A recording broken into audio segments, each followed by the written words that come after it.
Hi, I'm Dan Krynas, host of the Leader of Learning podcast, a part of the Education Podcast Network, just like the show you're listening to now.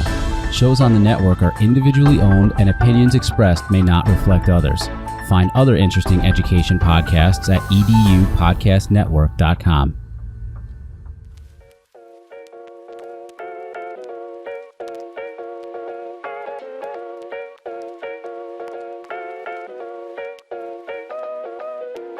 It's very good at what it does. Don't get us wrong there. That's why it's so, got big. but I just don't believe in the underlying thing. Is this our new course? I'll talk on this a lot more than I can ever talk on tanks. Yep. Okay, Swords 101. High Tech's next. To jump into course making. I'm trying to think about how I'm gonna do the website page for this episode. I'm just be honest. A trash can. A trash can actually on fire. Hello, party people. I don't think that works as well as Josh's, frankly. As well as mine. I don't really have one. You say hey, and I was like, I'm gonna try hello. I've said that like 3 times. False. Really? You say that. Do I say that more often? You say that. Okay, well now almost every episode. Now I'm gonna change that up. Okay. We are back, party people. It is Josh and Will in the house as usual. The High Tech Podcast is here for another week of nonsense and hijinks. Ooh. You with me? You here? Yeah. We're good. I'm here. I'm ready for the hijinks. Oh, yeah. I'm ready for the high-tech hijinks. As always, our little spiel. Make sure to follow us on Twitter. We love that. Connect with us. Interact. Appreciate it. Every Tuesday morning, I put out a tweet that shows what we're talking about, what's going on this week, announcing the episode. Would love to see more people liking that, interacting with it, following, sharing. Beautiful. You can always email us at inbox@hightechpod.us, especially if you would like to sponsor us. That's always a great opportunity, but even just to send us funny jokes, opportunities to connect, interviews on other podcasts, that's great, or pictures of... Ooh. Oh, I have one. Because the last episode we recorded, you already had one. I had like one prepped. I didn't want to say anything. I just stole your thunder, huh? I was a little hurt, Anyway, but I would like... Uh-oh. I feel like I just lost it. Oh, no. Wait, no, I got it. I would like a picture of a lemur doing the limbo. Yeah. Okay? Because I knew it was good. I was just trying to remember. I'm watching Avatar: The Last Airbender right now. It's fine. I know it came out 10 years ago. Wait, have you never seen it before? I've never watched Avatar: The Last Airbender. What? Yeah, never. I was a little prejudiced against it when it came out. I was like a strictly Japanese anime kind of guy. Oh, Nickelodeon. It's subs or die. Series by millions. If it's dubbed, I didn't want to watch it. That's who I was at that time. But now I'm watching it. I'm enjoying it. And what is it? Momo, the little lemur like thing with huge ears, is quite adorable. So now I have Momo in my head doing the limbo. Okay. That's what Sam and I were just at a zoo. This is why lemurs, were in my head. I don't just think about them all the time. We were at a zoo while we were at the beach, as people do, and there was a lemur. Wow. There was a lemur exhibit, and Sam has a picture of it. There's like a mom lemur and a little baby lemur, and the little baby lemur was on the mom's back, and the mom was just like carrying it around, and it was just like hanging out on its back, looking around. So I was thinking while I was looking, wouldn't it be hilarious if they did the limbo? And so there you go. That's how we've gotten here. I love it. To this hijinks on the High Tech Podcast. So that's how we do it. Yeah. Continue the hijinks with us, folks, and head over to the hightechpod.us website to get any more of our resources that we share every week. Last week we did the episode on Miro. We love that. It's great. Make sure to go find those resources on it, right? This week we're going to do another app, and there's going to be more resources. Always resources. Share them with the world. Absolutely. I don't know why that got maniacal, but I had fun. That got really weird, I think, but it's okay. Also, just a side note, you hit us up online. You got any apps you want us to check out? Let us know. I feel like we don't ask people a lot to suggest apps. So I'm gonna do it. Give us some suggestions. If you're listening to the High Tech Podcast, give us some suggestions of an app. If you're like, I don't know, all my apps come from your podcast. Well, that's so flattering. But if you can figure out. Wow, I would be like just just day made, if someone's like, Yeah, oh my day gosh, made. I learned so many apps from you. Everybody's listening to this and they're like, yeah, you guys are idiots. No, I'm Are you guys done yet? Just shut up. You just talk more. Talk less, smile more, name that tune. Okay. This week we're Hamilton. talking about Alexander Hamilton. No, we're not. Talking about one of if there is a table talk conversation that has been going on since I've been in the field, it's this: academic integrity. We've always talked about it.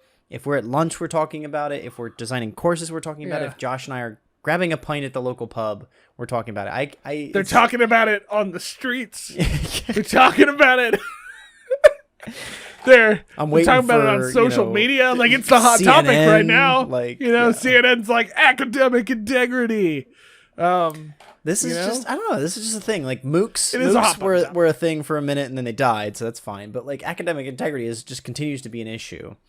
I can't think of a faculty I've spoken with who wasn't concerned about it, who didn't want to address it, who didn't have a student, have an issue with and even until I got to my last university, my first college, smaller, second university I worked at, big.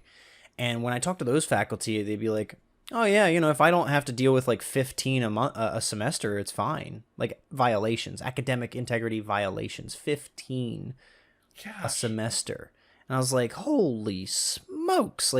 I get it why you care. I get it why these faculty care about the issue, but I don't know. It's definitely a big thing. What's your context? What's your background with this? I feel like this is a thing that's been going on for a long time, but and I feel like it's not as big of a thing for me only because of the dynamics of what are going on in my institution right now. Nobody's banging down my door about academic integrity. I'm just trying to survive while building a lot of courses. But it's not today's problem. It's not today's problem. Although it is resurfacing, right? The conversation is there's a committee. There's always a committee in education, right? There's a committee about academic integrity. And a lot of it is, students plagiarizing papers, concerns about them cheating on exams, it's all over the place, I think. At our institution, because of the dynamic of the courses, there's a lot more writing in our institution than quizzes and exams, and so I feel like there's a bigger concern. You don't have you don't have an engineering department or things like that. We have math courses and stuff online, and people are concerned about that, but I don't know, it just feels like less of a hot topic than the writing portion for us. I feel like that's the bigger deal.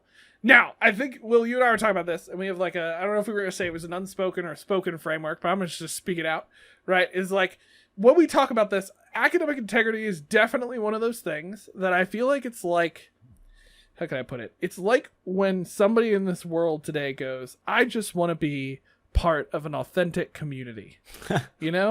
It's I don't know if you know what that means or if what I know what that means. Have you ever seen an authentic community? Those are just words that you said. They're just, academic integrity means so many different things to different people. They have different motivations when they talk about it. It's a hot button popular word choice in academia, and so even to that thing is, point, it's what are we talking about? What in is my the problem time, of I've had integrity? it be referred to as academic dishonesty, and I've had it referred to as academic integrity. I've had it referred to cheating and plagiarism. Different places take different tacks on it, and I think that the academic integrity approach is to make it a positive affirmation. We want to affirm our academic integrity. We want to not invite anything outside of our academic process, and but it comes down to cheating. At the end of the day, the policies can be as fluffy and nice as they want to be. We don't want students plagiarizing, we don't want students cheating, and academic integrity, that framework is trying to affirm not cheating, not plagiarizing, but from the positive side of we will uphold a certain ethos. And I do appreciate that tactic. I think that that's, a little bit better than just policing students or, using the stick approach, bad student, I hit you student, don't do bad things, it's a little bit better. But at the core of it is just addressing cheating and plagiarism. That's the issue of academic integrity. Yeah. It's a fancy word for we want less of our students to plagiarize things in their papers, and we want less students cheating. Like we want authentic. I said it. No, we want real work from our students. We want them to original thought. We want if they're taking things from other people, they're quoting it. At least they're gonna acknowledge it's not their own idea. Right. Or give that type of stuff. Like when we talk academic integrity, I think we're talking that. And I think in its motivation, like the reactionary part of it is we just want less students cheating. The other part of it is I do think at the positive side, it's we want students, actually learning. We want students learning how to create and produce real thought on stuff, their thoughts on things, not just regurgitate what they found in a resource. We want them to actually engage with what they're trying to do. For students who are actually going to go on in academia, we want them to learn how to actually do academic research and and write and come to conclusions and argue. Like we want all these different dynamics. We want to prove that they actually know the concepts and they didn't just pull them off of a sheet when they were taking our test. There's at the end of the day is really, I think at the core, the positive side is we want real learning to actually be happening. Because when they are cheating, when they are doing that stuff, there's a component where it's like, okay, are they really learning? Are they just regurgitating what a resource said? Or are they just doing whatever they're doing on their tests? So this is kind of the problem I think that exists. Now, Will, I think you asked a good question, which is how do we feel like we got here? Why do we feel like this became a big topic problem? Because it's not like all of a sudden in the 80s, human beings were like, wait, what if we cheated? Yeah. They were like, in 1988, the first student cheated. Yes, the first student was like, what if I didn't cite my sources? What if I didn't know the answers before I went to the test? Yeah. What if I didn't do that? And then it started happening. And that's like, you've got to, you can't but acknowledge computers, right? Okay. We've brought them so much into the learning process. They give us access to so much information. It's so easy to cheat with them. But before we go too far down that rabbit hole, okay, because I think that's important. We'll hold on to that part of the problem. The computer hold on to that one. We're gonna step away. Mad Hatter, not today. Nailed it. My first community college class, my first professor gave us the option to use like a cheat sheet on every test. We could bring in one index card's worth of information to every test.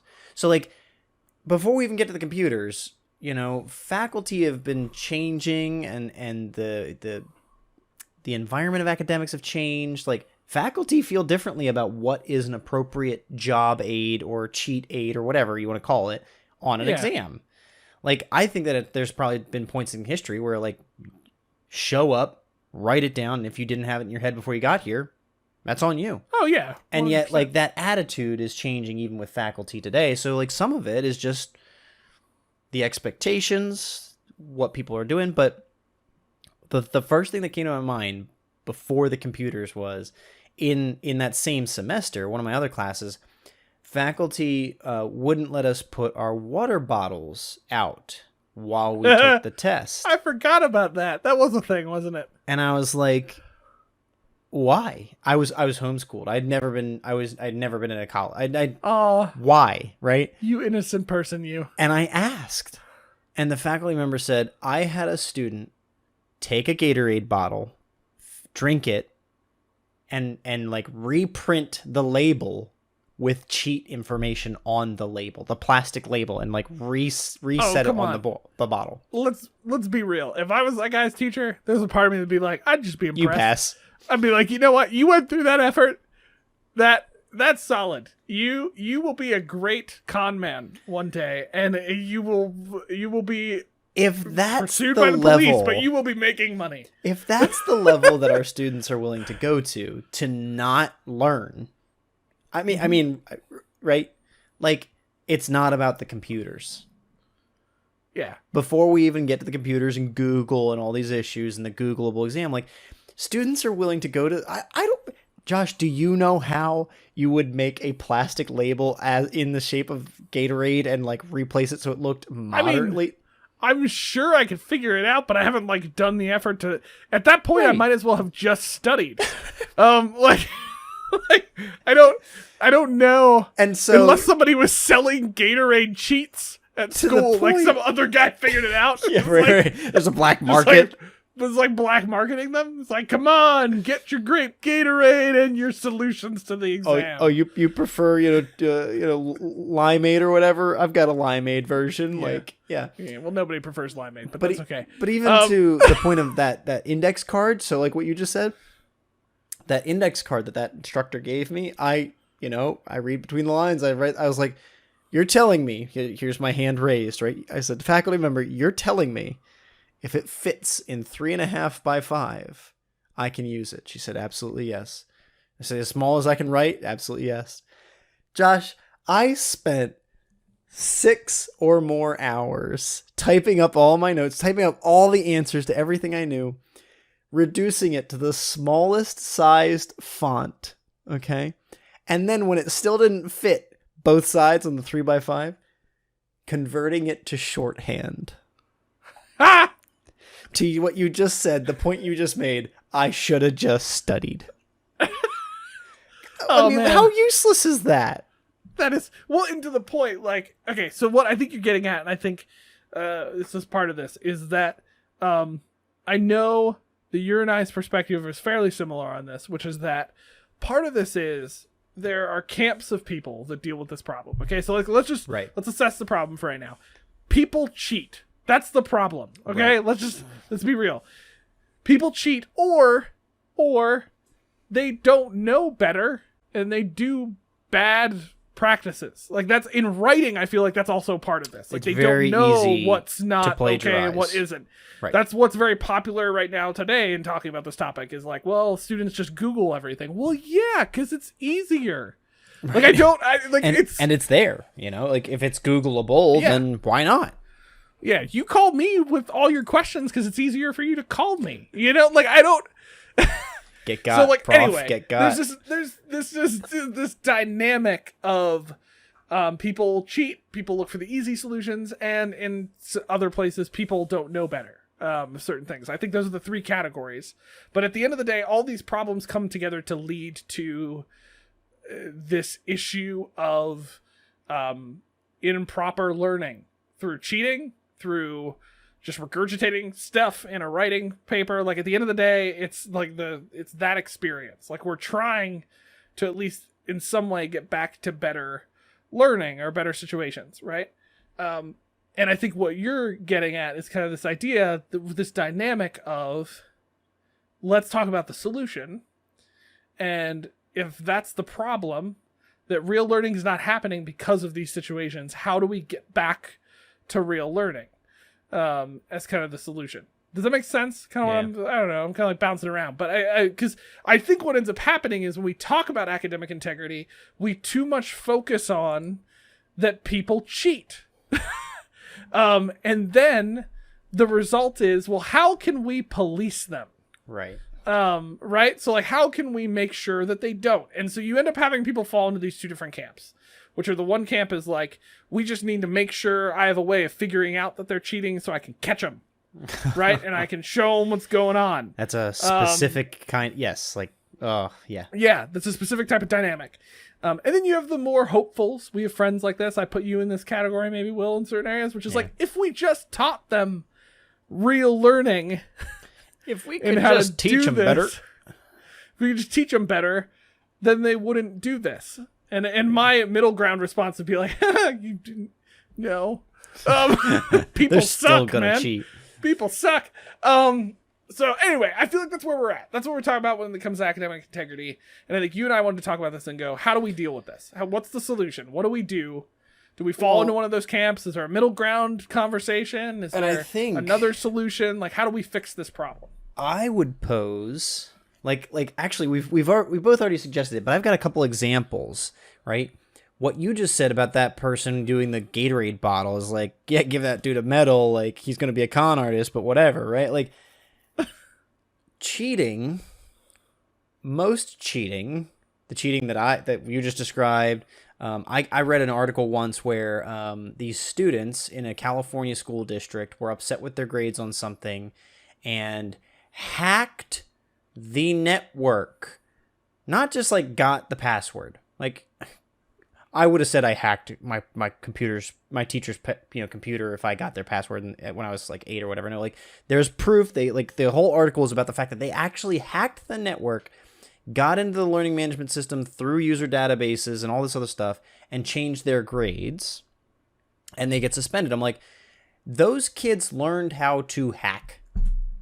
Like that is a good skill. That is a good thing.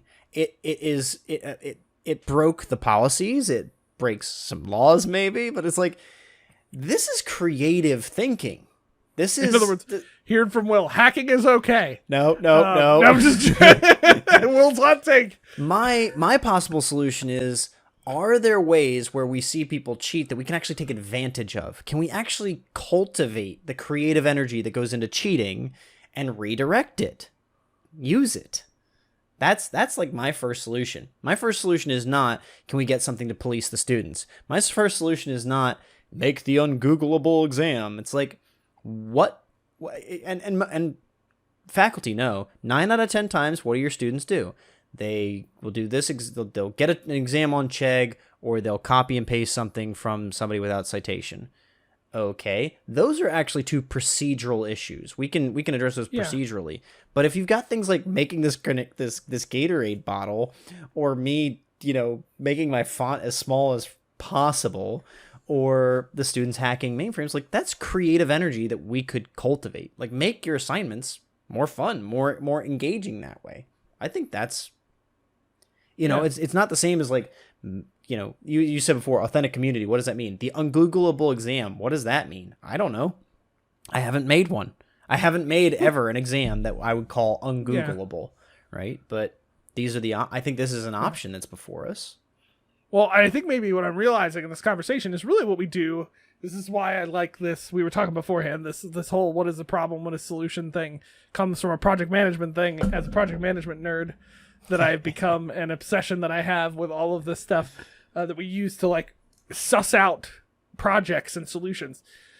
Really, we have 2 problems. It's not one. There's 2 problems in my mind, which are writing integrity and like exam integrity. Those are 2 completely different things to a certain extent. Yep. Where it's like, some exams are too easy to cheat or too easy to work through, or are not really built for learning. I think that's the problem. Not the Googleable exam, but exams are just dumb. You're just asking them to recite information back to you. That's not worth their time. It's easier for them to learn how to cheat your exam than memorize all this information that they know they're going to forget by the time your course is over.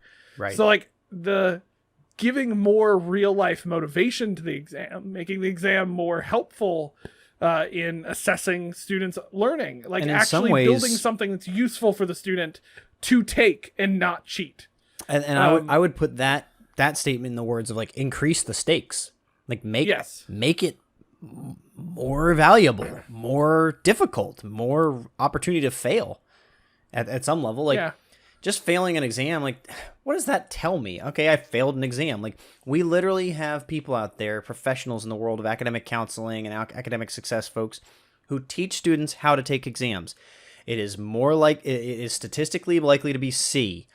If it's all the above, it's most likely to be that.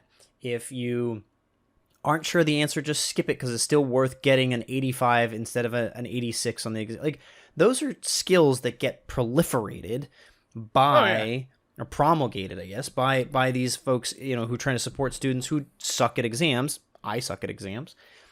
And yet the student, you haven't learned if the student's good at your thing or not just through an exam. Like, I love the metaphor or the analogy of a smith, right? If a smith has an apprentice and the smith is trying to teach the apprentice how to make a sword, what does the smith have to make the apprentice do? Make a sword. He does not give the student a 5-question exam or 100-question exam on making swords. They get in the smithy, they heat up the metal, and they make it work. But also, the students Is this our usually... new course? Smithy. Oh yeah, I mean, I'll talk on this a lot more than I can ever talk on tanks. Yep. Okay, Swords 101. High tech's next. Swords 101. Jump into course making. Yep. Sorry, continue. Like if the student, and before the student ever even gets hammered to anvil, like he's gonna watch the smith do it, right? There's gonna be a lot of watching and a lot of explanation as they do that, maybe. But at the end of the day, there's no quiz. It's going to be, can you hit this correctly? Can you hold this? Can you get this to the right temperature? All these kinds of things that you just do. You learn them by doing. I'm a huge advocate of that. Yeah, no, absolutely. And and some people will be like, okay, well, that's great for practical skills, Will, but like I gotta teach students this language, and they need to know the words and things like that. You're right, and we've talked. I'd say that's still pretty similar. Language is still pretty similar. Where I was hoping you were gonna say is like, I need to teach these students, social media theory or something. I was gonna be like, okay, yeah, we can do that. Do you though? Yeah. Anyway, that's a whole other conversation. So I won't take us down that train. But I think the point of it is, raising the stakes of whatever the assessment is. If you do end up doing a quiz or an exam, thinking through, how do I do this quiz and exam so it's not just encouraging rogue memory. If it is encouraging memory, is that important? There are, I think, some areas where memorizing, learning things is important, but you have to connect that to why it's important, right? And what the exam you're building out. The other thing I would put out, and this is going to be my soapbox for this moment, is stop making courses where the final is worth 80% of the grade, and they take it at the end of the course, and nothing else matters. Is worth that much. Okay, because this is the other part of it. Listen, people cheat because people also suck, but people also cheat because it's more guaranteed that if they have the answers, they'll pass that class than doing all that studying to fail the exam and not do well. Like the amount of ridiculous pressure that's put into these insane exams of the olden day philosophy of I talk for the whole semester and then at the end you remember everything I said, and take that exam. It's encouraging a space where people are going to, some people are just going to cheat because they want to beat the system. Other people are going to panic because they're trying, I was in those situations where I started to panic because I'm studying, but I'm still not getting it. Yeah. And if I don't get it by tomorrow, I'm going to fail this entire course that I've spent an entire semester working on. Right. And that's not encouraging people to learn. No, that's not. So that's one side. Other side is the writing side. Right.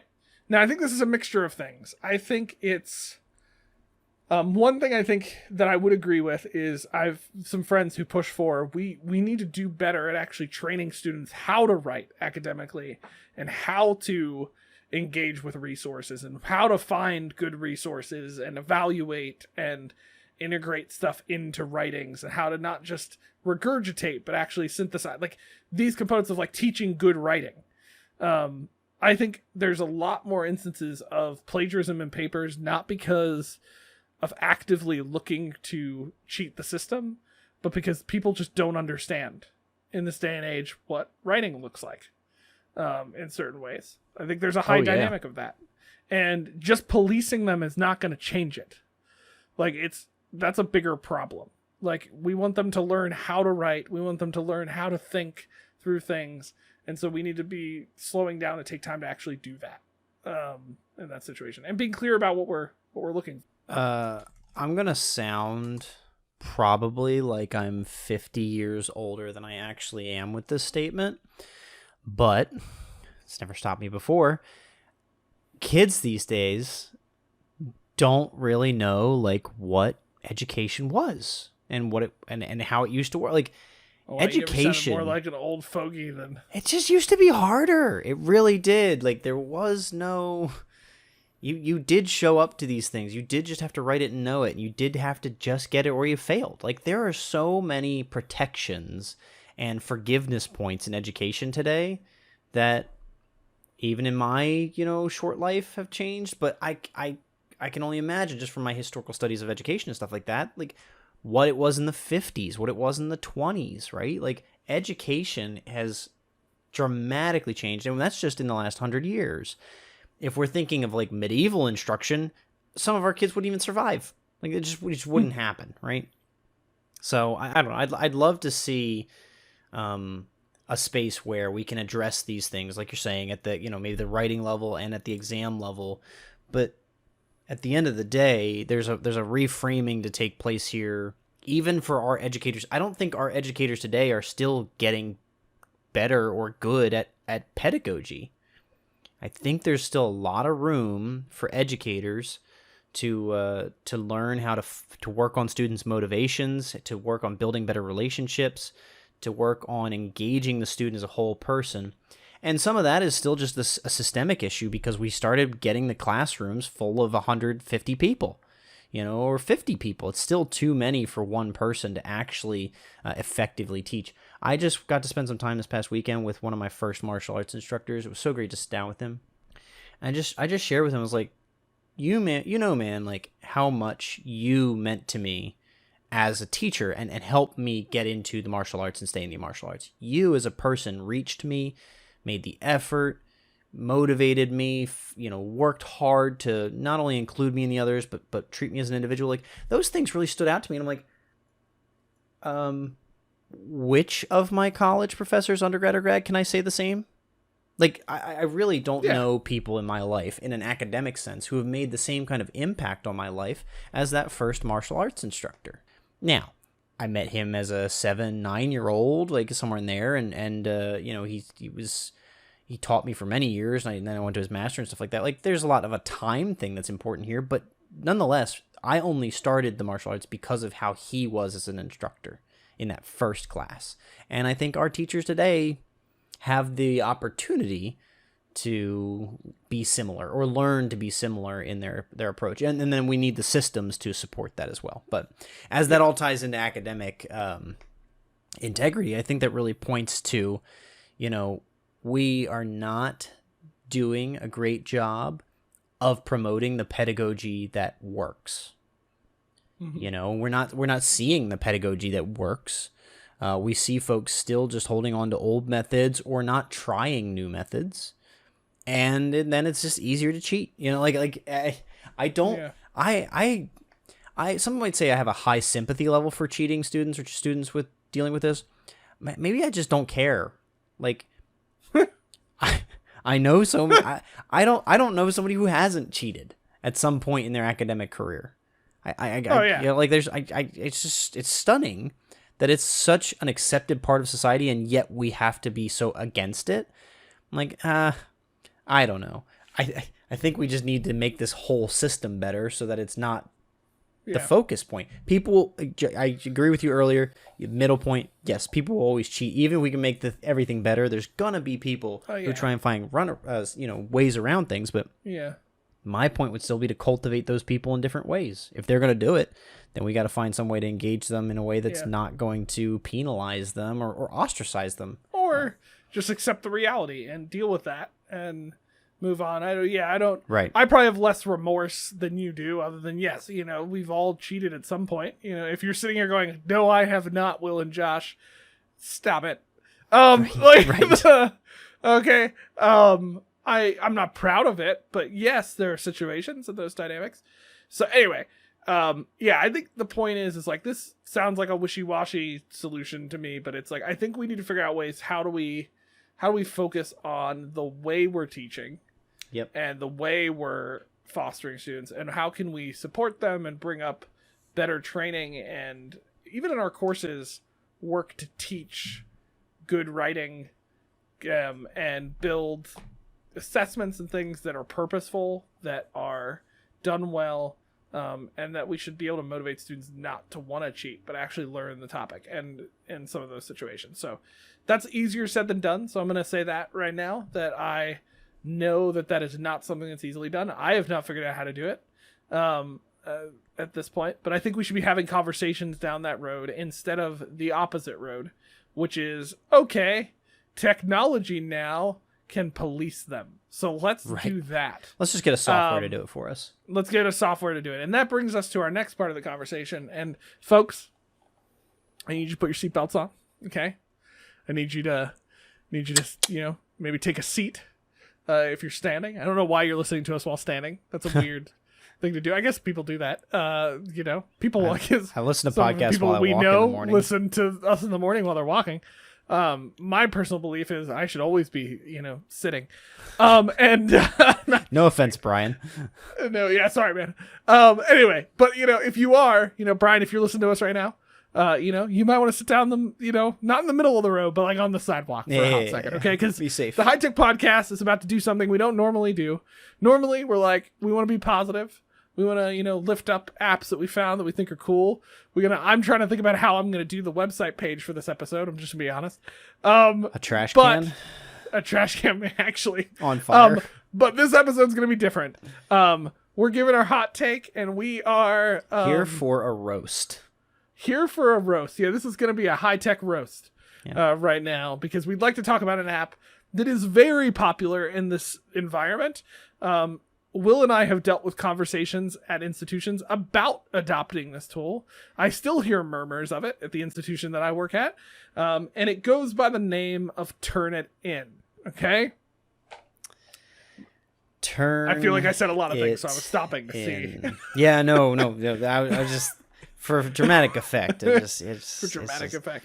I have... I'll just do my little pedigree for a second. I have had to use it as a student in community college and in my master's degree. I have helped faculty use it. I've never used it as any part of my instruction, but I've had to set it up. I've had to administrate it. I've had to help students troubleshoot it. I've had to work through plagiarism issues related to it, and I've had to help folks deal with, like, there's features in there where it gets added to the database and stuff like that, and certain scholarly journals will not allow you to submit a journal article submission if it's ever been submitted to Turnitin, so that's a concern. But yeah, I've done a good bit with it. You've been peripheral. Have you ever used it as a student? And you? No, I have not. I didn't know what it was until somebody did a watch of Turnitin without consulting any of our offices or IT, and was like, we're gonna adopt it, and we were like, whoa, we just adopted a new LMS like yesterday. That's when this happened. It was like literally in the middle of the migration from Schoology to Canvas. So anyway, so that's where it's at. It never went anywhere because COVID happened, and now there's been like resurfacing, but I know that we have a lot of allies at the institution around this other idea that you and I have talked about who try to fight this idea. But anyway, the solution comes up. I think what it houses my perspective of Turnitin is we have people who are really against it at our institution. And I know I've heard of somebody who said, well, let's just adopt the tool and we'll figure out the rest later. And I think the motivations for some people for Turnitin, and for those of you who don't know what Turnitin is, let's also give that spiel for a second.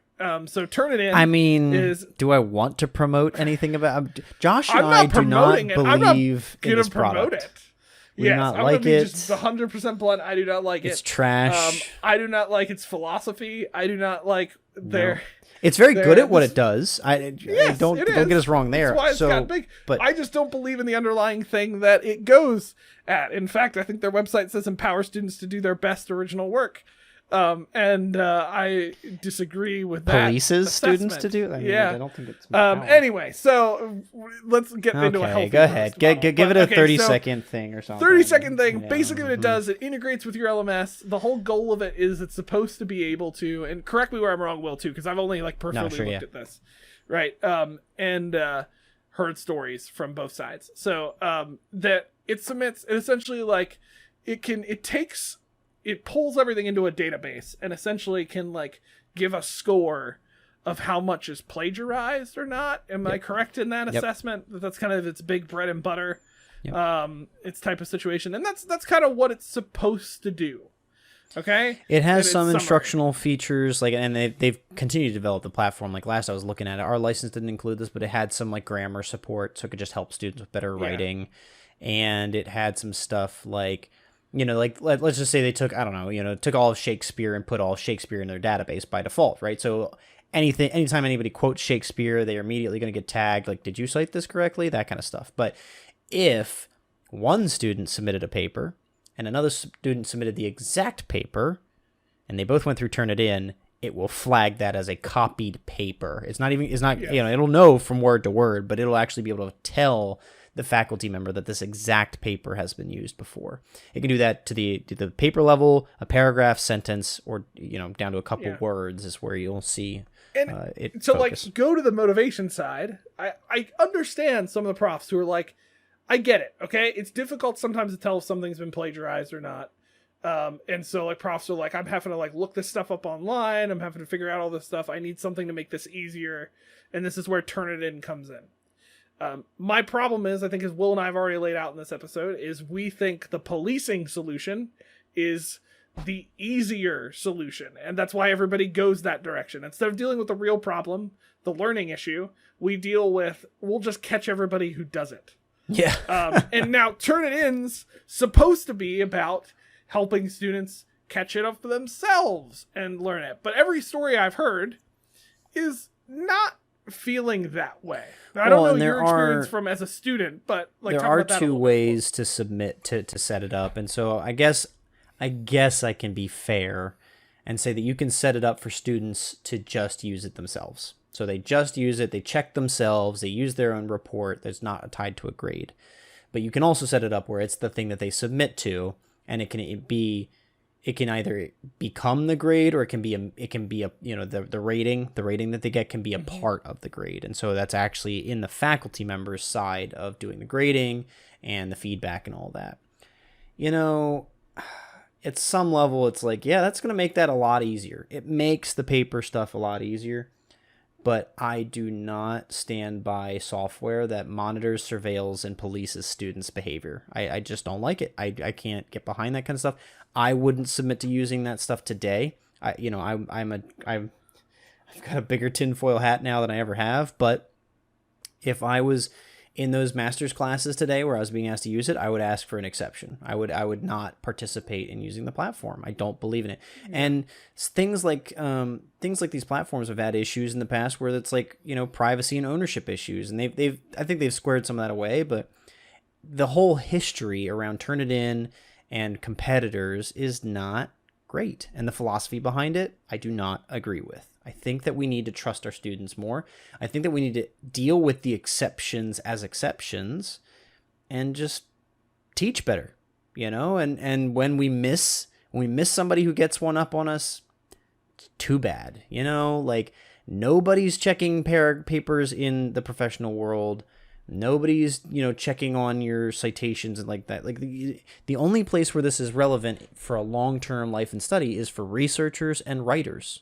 And I don't want anyone to ever take that as a statement saying, I don't care if somebody plagiarizes. Plagiarism is not right. But at a work level, like in my company, we use each other's words all the time. We're just trying to get content together. We're trying to share. We're trying to collaborate.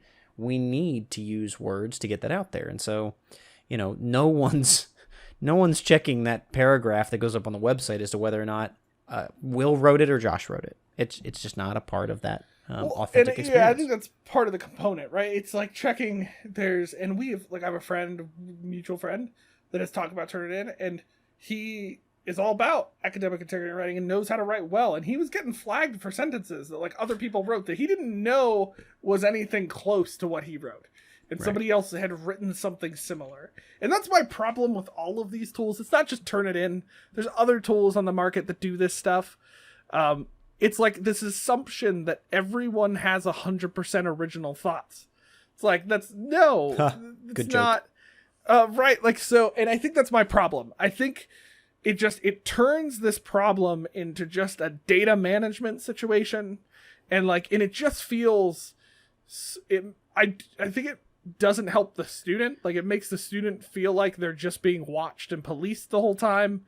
We've heard plenty of stories of students like submitting a paper and just being like completely surprised by what score they got from Turnitin, and they did cite stuff.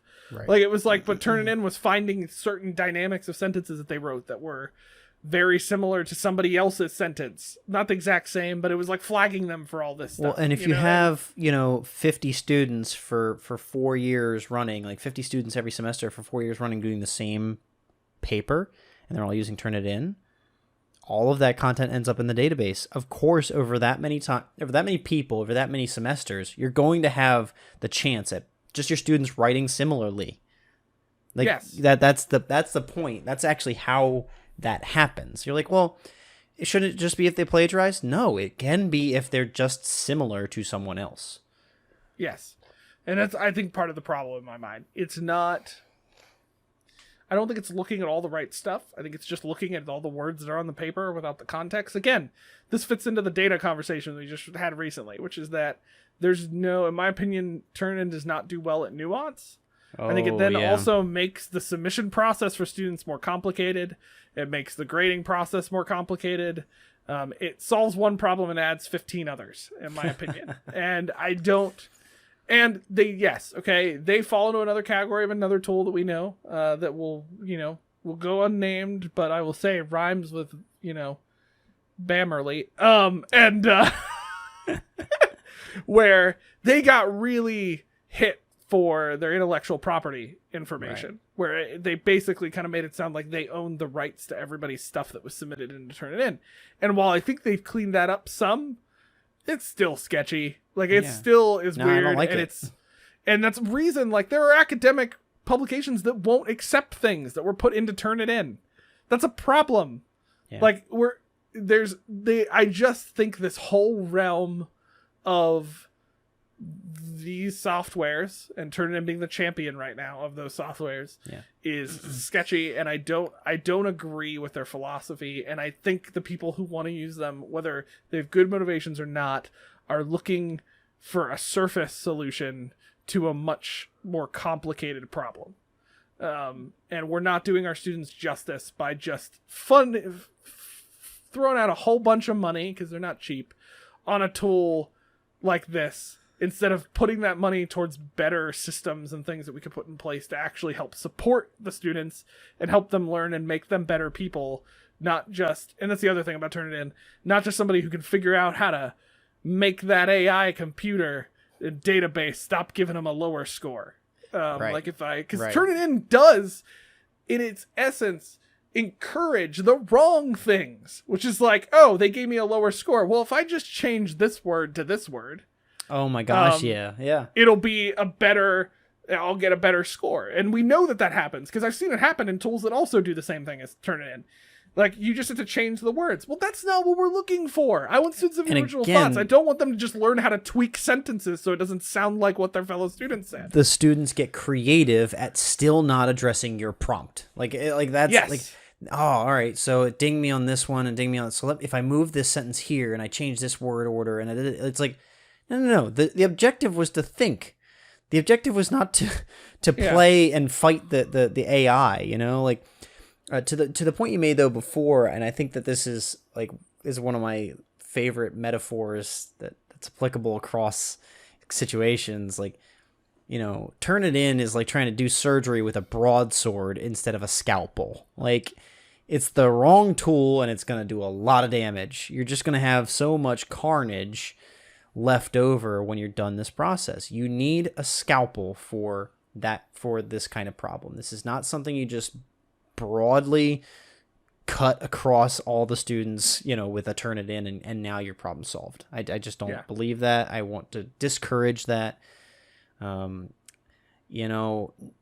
against the folks Turnitin if they feel like they've got a genuine and authentic mission that is ethical and student driven, but I disagree. I'll be glad to have that conversation with them and talk it through. I'm not trying to be mean about it. I don't think anybody at Turnitin has become the avatar for my anger in these situations. But I don't think they're bad people. I don't know them. They could be. I have no idea. They could be the devil. I have literally no idea. But I'd like to think better of that. I think they probably have good intentions, and I think they probably do help in certain areas. I just think ultimately they advertise being the solution that upholds integrity and can ensure original work.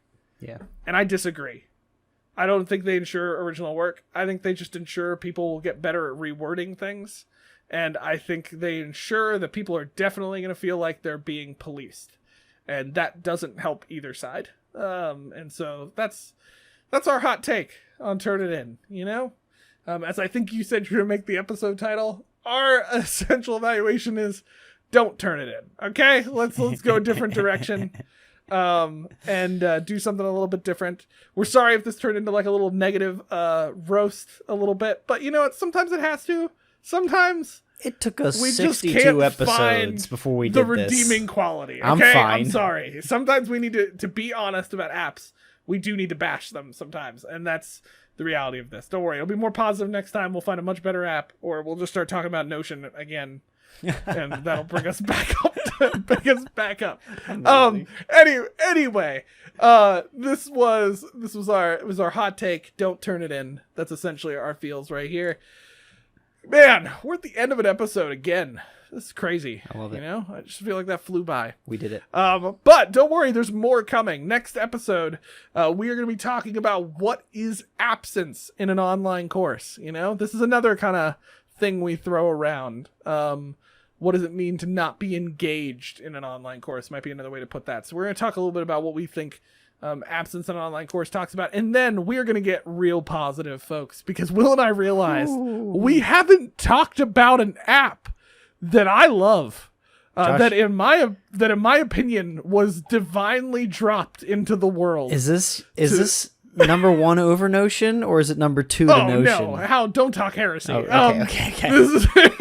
This is definitely like number 2 under Notion. They're close though. This one does some different stuff. We're going to talk about a tool called Airtable. This is a tool that is a little bit more nerdy for us, but I do think could be very helpful in education, and has some cool uses for you even as an educator. So we're going to talk about Airtable next week as well.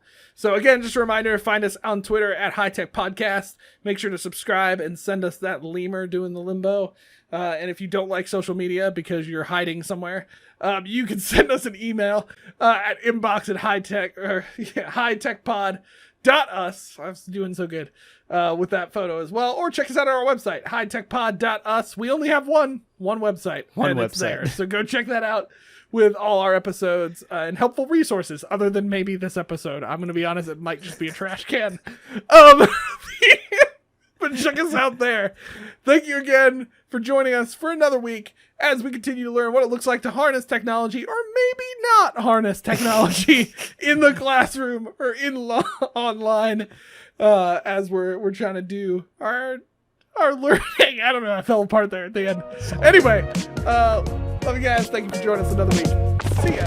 See ya.